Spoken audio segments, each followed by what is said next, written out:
رب العزة سلام على المرسلين والحمد لله رب العالمين. اللهم صل على سيدنا محمد وعلى آل سيدنا محمد وبارك وسلم. اللهم صل على سيدنا محمد وعلى آل سيدنا محمد وبارك وسلم. اللهم صل على سيدنا محمد وعلى آل سيدنا محمد وبارك وسلم. میرے بھائیو، ہم سب کے سب اللہ کے محبوب صلی اللہ علیہ وسلم کے امتی ہیں. میں حضور پاک صلی اللہ علیہ وسلم کی اس امت سے محبت کے ناطے یہاں تک پہنچا ہوں. صبح کو 4 بجے سے اٹھا ہوں، 5:30 بجے سے سفر شروع کیا اور آپ کی مسجد میں اس وقت کنٹینیو چلتے چلتے پہنچا ہوں. کہاں سے؟ ہندوستان کا کنارہ، گجرات سے.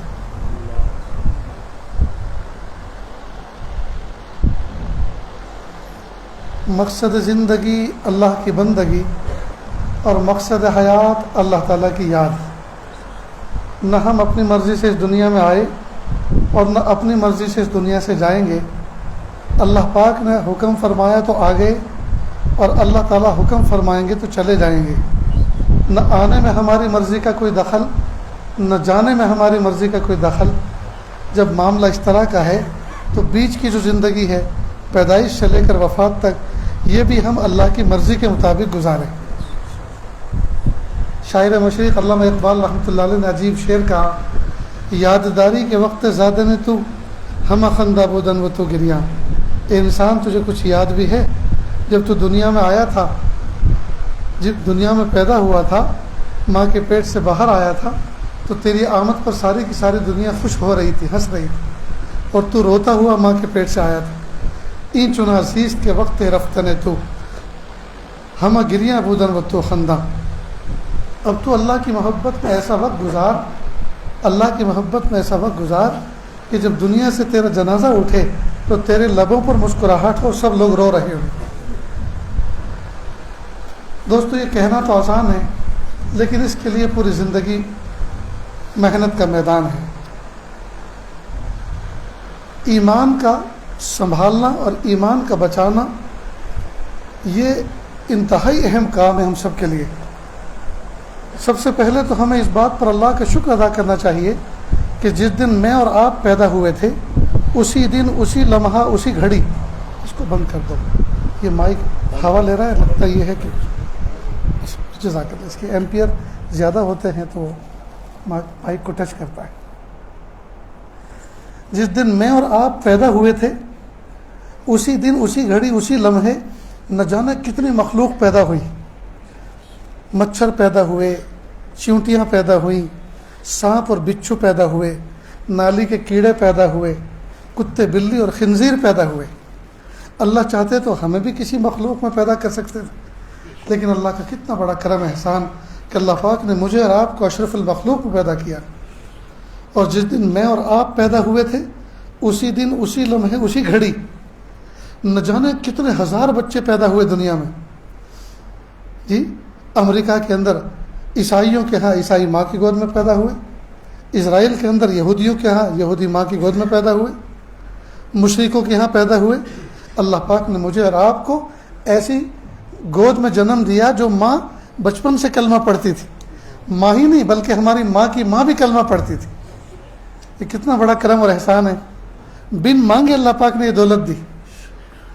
یہ اتنی عظیم دولت ہے، اگر سجدے میں سر رکھ کر قیامت تک سر نہ اٹھایا جائے، اس نعمت کا ہم شکر ادا نہیں کر سکتے.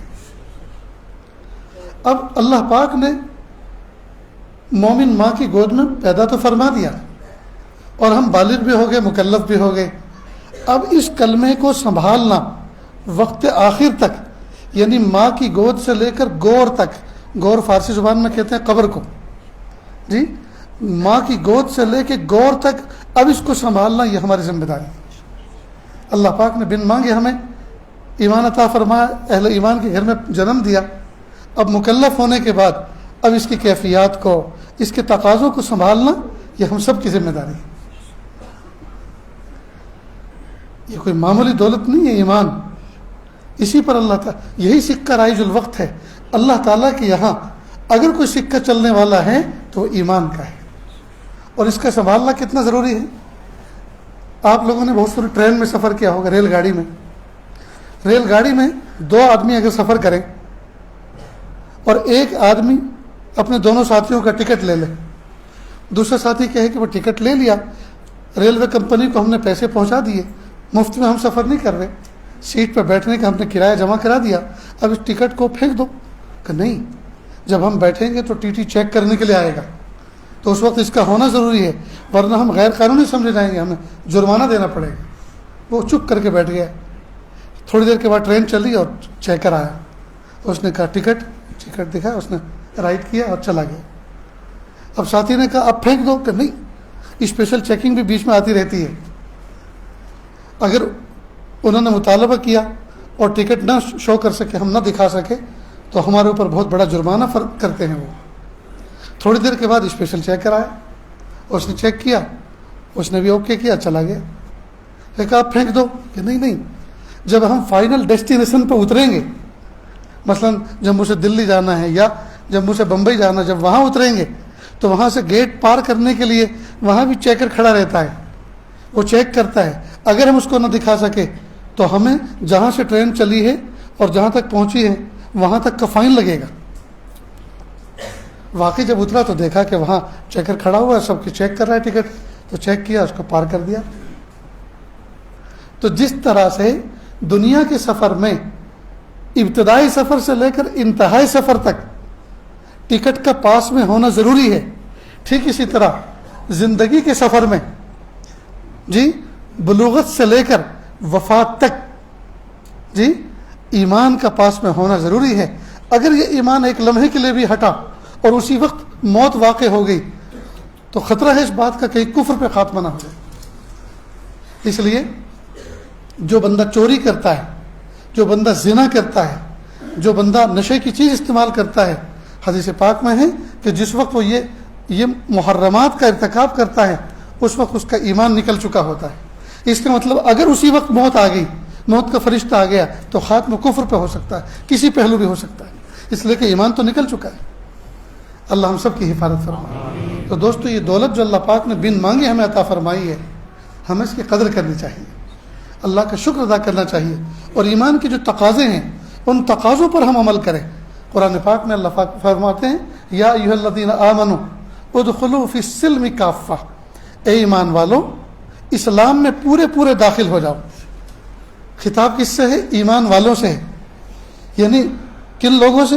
جو پہلے سے اس بات کو مانتے ہیں اللہ ایک ہے، رسول اللہ صلی اللہ علیہ وسلم کے بعد کوئی نبی نہیں، ختم النبیین، ختم نبوت کا بھی عقیدہ رکھتے ہیں اور اللہ کی توحید کا بھی عقیدہ رکھتے ہیں. یہ ہیں ایمان والے. ان ایمان والوں سے خطاب کیا ہے؟ ادخلوا فی السلم کافہ، اسلام میں پورے داخل ہو جاؤ. معلوم ہوا ایمان الگ چیز ہے اور اسلام کے تقاضے الگ چیز ہے. اب مطالبہ ہو رہا ہے کہ اسلام میں پورے داخل ہو جاؤ. معلوم ہوا کلمہ پڑھ کر اور ختم نبوت کا عقیدہ لے کر یقیناً یہ نجات کے لیے اتنا بھی کافی ہے، لیکن اللہ تعالیٰ نے جو احکام دوسرے دیے ہیں، نماز پڑھنا، زکوٰۃ دینا، حج کرنا، اللہ تعالیٰ نے جو حقوق ہمارے ذمہ اور رکھے ہیں، جو پورا اسلام ہے ٹوٹلی، اگر ہم اس پر عمل نہیں کریں گے تو جہنم میں سزا بھگت کر اس کے بعد سب سے آخر میں بھی اگر جنت میں گئے، سب سے آخر بھی، تو دنیا سے 10 گنا بڑی جنت پائیں گے ایمان اور عقیدہ توحید اور رسالت کی سلامتی کی وجہ سے. لیکن بہرحال جہنم میں جانا تو پڑا نا. کیوں؟ اس لیے کہ اسلام کے احکام پر پورا عمل نہیں کیا. تو دوستو، اسلام کے احکام پر پورا عمل کرنے کے لیے ہمیں چاہیے کہ ہم اللہ تعالیٰ سے دعا بھی کریں، اس کی کوشش بھی کریں، علماء صلحاء کی مجلسوں میں بیٹھیں، اس لیے کہ نہ جانے کتنے بزرگان دین اور کتنے علماء صلحاء ایسی درد کے ساتھ بات کہتے ہیں کہ وہ بات ان کے دل سے نکلتی ہے اور ہمارے دل پہ پڑتی ہے اور زندگی بدلنے کا فیصلہ ہو جاتا ہے. پڑوسی ملک کا واقعہ ہے، میں اکثر سنایا کرتا ہوں نوجوان بچوں کے لیے. ایک چرسی تھا، چرس پیا کرتا تھا. اس نے اپنے دوست سے کہا یار کچھ پیسے دے دے، چرس پینا ہے. تو کہا دیکھ، کھانے کے لیے پیسے دے سکتا ہوں لیکن چرس کے لیے نہیں. تو کہا وہ یار، کھلانے کی ذمہ داری تو کسی اور نے لے رکھی ہے، تو چرس کے پیسے دے دے.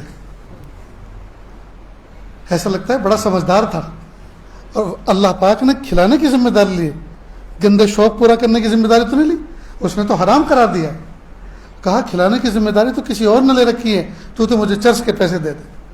کہا اس نے اس انداز سے کہا کہ میں مجبور ہو گیا، میں نے اسے پیسے دے دیے، میں نے دے تو دیے، اور وہ تیز تیز قدم چلنے لگا ایک طرف کو، لیکن میں نے سوچا کہ دیکھو یہ جاتا کدھر ہے اور کرتا کیا ہے۔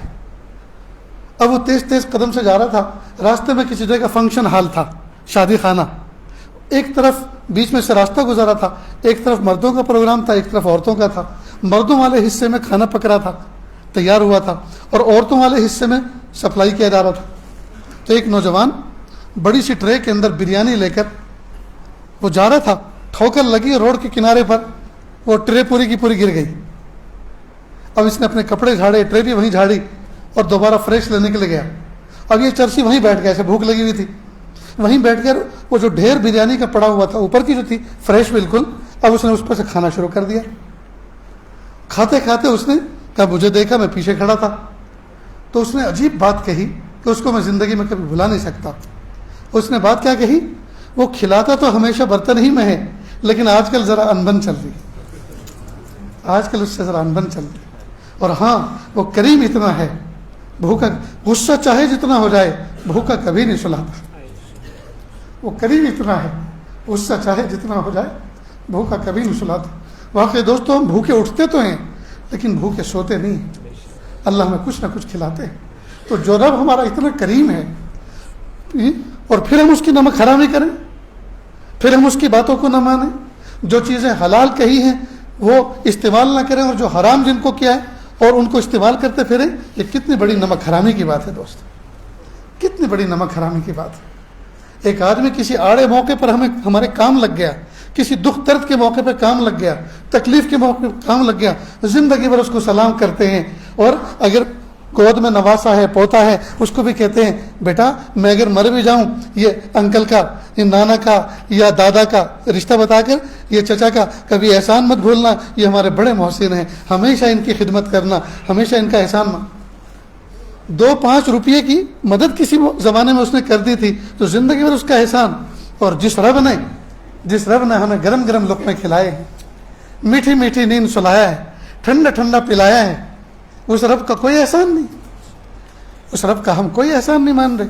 دوستو بڑی نمک حرامی پہ ہم اترے ہوئے ہیں۔ اللہ تعالیٰ سے ہم سچی توبہ کریں، ہم اللہ تعالیٰ سے سچی توبہ کریں۔ میں تو حیران ہوتا ہوں، میں کئی مرتبہ میرا قیام ایسے علاقوں میں ہوتا ہے، انٹیریئر میں، دیہاتوں میں، خود میں بھی ایک ایسے مقام پہ گجرات میں رہتا ہوں جہاں دائیں بائیں بہت سے غریب لوگ بستے ہیں، اور کئی مرتبہ میرا قیام سفر میں ایسی جگہوں پہ ہوتا ہے جہاں لوگ پہاڑوں پر جھوپڑوں میں رہتے ہیں۔ تو کئی مرتبہ ایسا ہوتا ہے کہ بوڑھا آدمی، جھوپڑی میں رہنے والا غریب آدمی، میں بہت لمبا نہیں کروں گا انشاءاللہ، 2-5 منٹ میں اپنی بات کو کنارے کروں گا کیونکہ مغرب سے لے کے مسلسل آپ بیٹھے ہوئے ہیں۔ تو غریب آدمی کھانے کے لیے بیٹھتا ہے تو کتا پیر پسار کر اس کو ٹک ٹکی باندھ کے دیکھتا رہتا ہے صبر کے ساتھ، وہ اس پہ ترس کھاتا ہے، اور ایک سوکھی روٹی کا ٹکڑا اس کو بھی ڈالتا ہے، تو وہ کتا اس کو کھاتا ہے، بہتا ہوا چشمے کا پانی پی کر پھر واپس اسی دروازے پہ آ کے بیٹھ جاتا ہے۔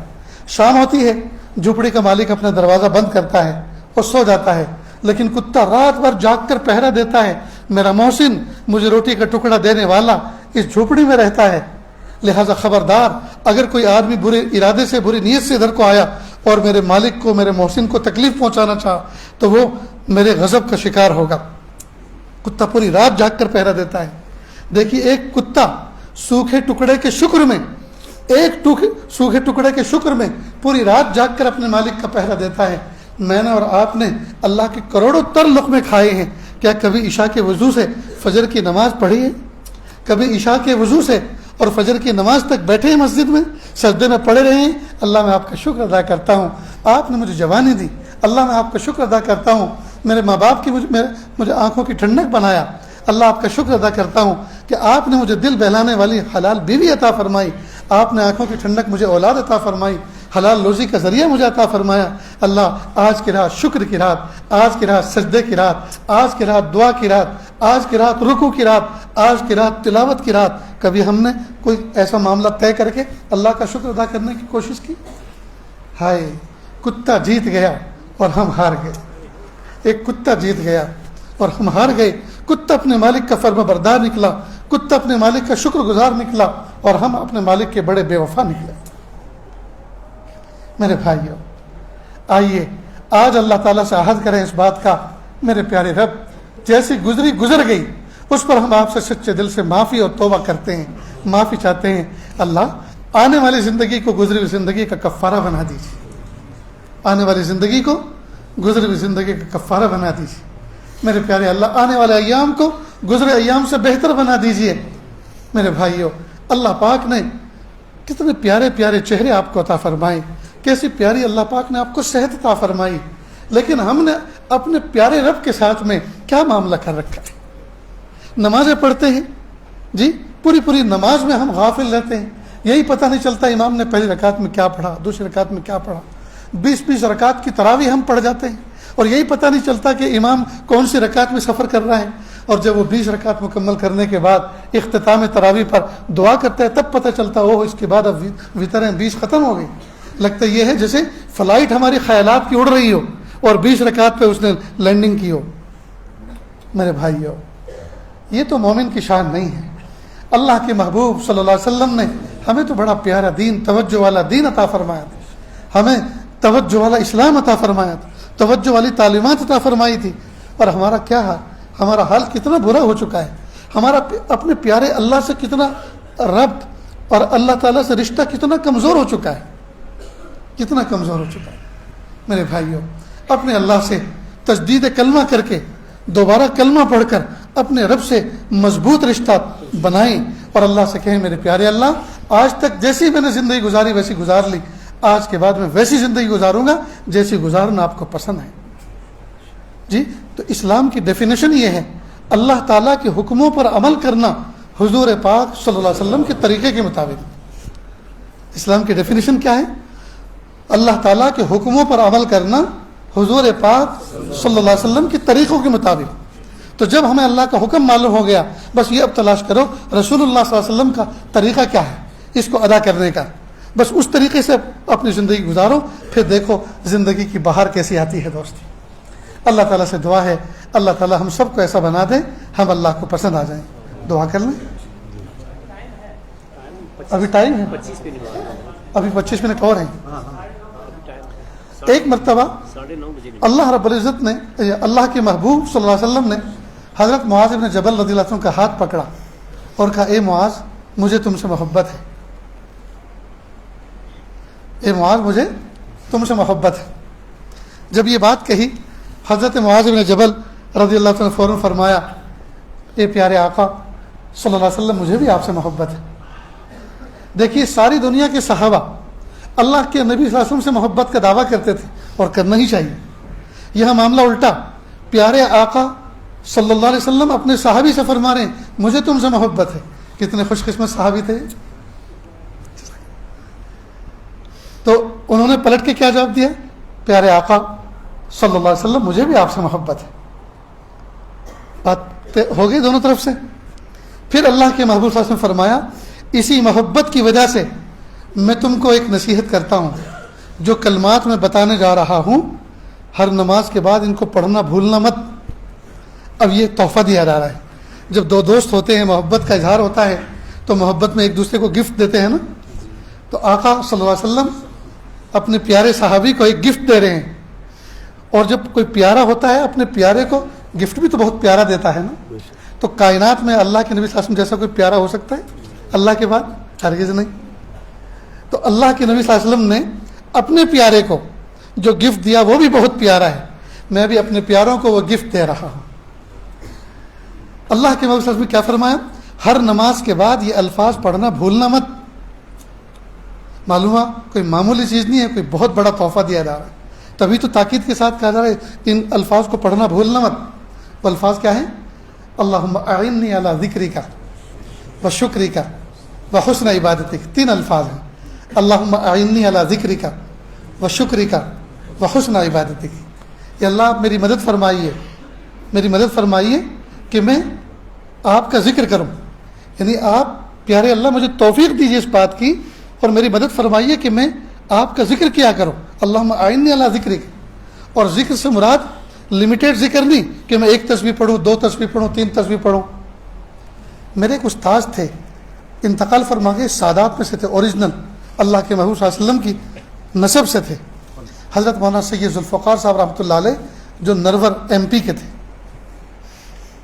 مستند سادات میں سے تھے.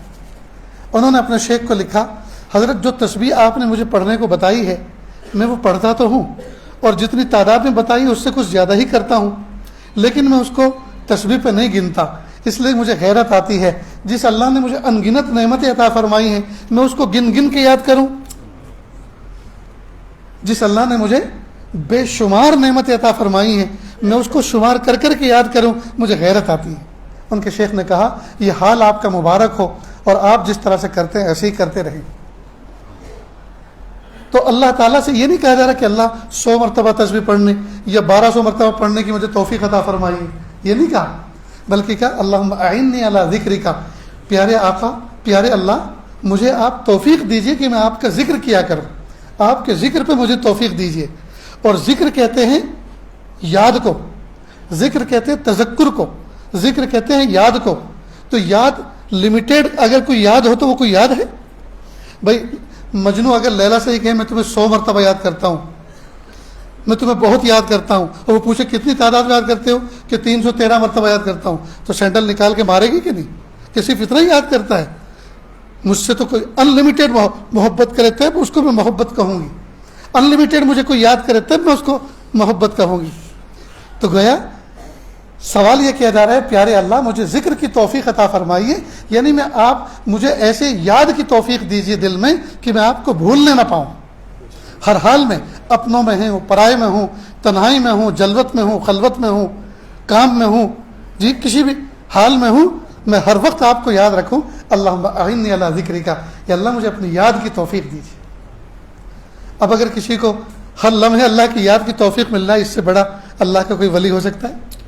اللہم اعنی علی ذکرک و شکرک، اور اللہ آپ مجھے اپنی نعمتوں پہ شکر کی توفیق عطا فرمائی.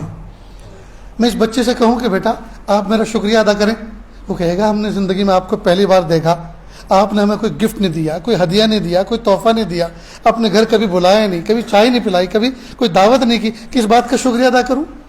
معلوم شکریہ جو ہے سامنے کوئی نعمت چاہتا ہے، شکریہ کسی نعمت پر ادا کیا جاتا ہے. تو جب یہ بندہ کہہ رہا ہے اللہ سے کہ اللہ مجھے اپنی نعمتوں پہ شکر کی توفیق عطا فرما، تو در پردہ یہ بھی سوال کر رہا ہے اللہ نعمتوں میں رکھیے اور مجھے اس پر شکر کی توفیق دیجیے، تبھی تو میں شکر کروں گا. تو گیا نعمتیں بھی اللہ سے مانگ رہا ہے در پردہ. اللہم اعنی علی ذکرک و شکرک، اللہ آپ میری مدد فرمائیے کہ میں آپ کی یاد ہمیشہ کروں اور آپ کی نعمتوں پہ شکر ادا کیا کروں. وحسن عبادتک، اور پیارے اللہ آپ مجھے جب بھی آپ کسی عبادت کا موقع عطا فرمائیں تو اس کو احسن طریقے سے ادا کیا کروں. تلاوت کی توفیق دیں تو شاندار جھوم جھوم کے میں تلاوت کروں، نماز کی توفیق دیں تو ٹوٹ کر اور ڈوب کر میں نماز پڑھوں. تلاوت کی توفیق دیں، ذکر کی توفیق دیں، محبتوں کے ساتھ عظمتوں کے ساتھ میں آپ کو پکاروں. جی اب یہ جو آخری جملہ ہے وحسن عبادتک، ذرا اس کو سمجھیں. ایک ہے کام کا کرنا اور دوسرا ہے اس کو اچھا کرنا، دونوں میں فرق ہے نا. آپ نے کسی کی دعوت کی، کسی وازوان والے کو بلایا کہ بھائی کچھ مہمان آ رہے ہیں، کچھ بریانی بنانا، آپ نے گوشت دیا 1 گلاس، چاول دیے 1 گلاس، مرچ مسالے لا کر دیے 1 گلاس، لیکن وازوان بنانے والا جو طباخ تھا وہ تھا 20 گلاس. جی اس سے چیزیں تو دی لا کر 1 گلاس، اور بنانے والا تھا بھٹیارا 20 گلاس. تو وہ بریانی نہیں بنائے گا، کوئی درمیانی بنا دے گا. بریانی اس سے نہیں بنے گی، درمیانی بن جائے گی. جی تو ہم عبادتیں تو کر رہے ہیں لیکن احسن طریقے سے نہیں کر رہے ہیں. تو سوال کر رہا ہے بندہ اللہ سے. حضرت پیارے آقا صلی اللہ علیہ وسلم نے حضرت معاذ بن جبل رضی اللہ عنہ کو نصیحت فرمائی کہ اس میں آپ یہ بھی مانگو کہ اللہ جب بھی میں عبادت کروں تو احسن طریقے سے عبادت کروں، مجھ سے اچھے انداز سے عبادت کی مجھے توفیق دیجیے. اب کوئی آدمی ہر وقت اللہ کی یاد میں رہتا ہو، ہر وقت نعمتوں میں رہتا ہو اور اس پر شکر ادا کرتا ہو، اور جب بھی کوئی عبادت کرتا ہو احسن طریقے سے ادا کرتا ہو، اس سے بڑا بھی بادشاہ کوئی دنیا میں ہو سکتا ہے؟ تو آقا صلی اللہ علیہ وسلم نے کتنی پربہار دعا بتلائی حضرت معاذ بن جبل رضی اللہ عنہ کو، جو اللہ پاک نے ہم تک پہنچائی حضرت معاذ بن جبل رضی اللہ عنہ کے ذریعے سے. تو دوستو الحمدللہ جب سے میں نے حدیث پاک میں یہ دعا پڑھی ہے، سفر ہو یا حضر، چاہے کوئی جنازہ رکھا ہو، چاہے شادی میں کہیں مدعو ہو، کہیں بیان میں مدعو ہو، یعنی چاہے غم ہو چاہے خوشی ہو، ہر حال میں نماز پڑھنے کے بعد اس دعا کے پڑھے بغیر میں مصلی نہیں چھوڑتا الحمدللہ، اور اپنے بچوں سے بھی پڑھواتا ہوں. اس لیے آج سے آپ بھی ارادہ کر لیں کہ انشاءاللہ ہر نماز کے بعد اس کا اہتمام کریں گے. اللہم اعنی علی ذکرک و شکرک و حسن عبادتک. 3 جملے ہیں دوستو، ہر نماز کے بعد ادا کرنے ہیں. اللہ پاک اب ہمیں اپنی آنکھوں سے دکھائیں گے کہ اللہ پاک اس پہ کیا عطا فرمایا کرتے ہیں. تو کریں گے نا انشاءاللہ. اللہ عمل کی توفیق عطا فرمائے. اب دعا کر لیجیے.